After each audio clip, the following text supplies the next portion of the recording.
Find the area of the shaded region in the following figure. All right, so this is the shaded region right here, and hopefully you realize that we see a square, right? And this circle, which is inside of the square. Okay, so we call this inscribed, right? The circle is inside of the square and they share the same center.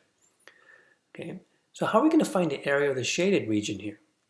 Okay, well, if we know the area of the square, and we subtract out, right? We subtract out the area of the circle, right? Then that should give us the area of the shaded region. Okay, now we're given this length right here, right? This side. The side of each square here is going to be 10, but we realize that, hey, wait a minute.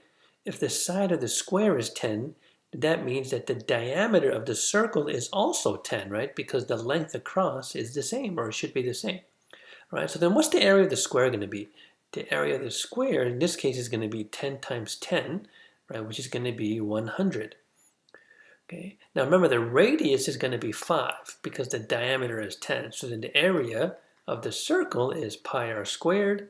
So 3.14 times 5 squared, right? 5 squared is just 25. So when we multiply these together, the area of the circle that we get is 78.5. Okay, so then when we subtract these together, right, that will be the area of the shaded region.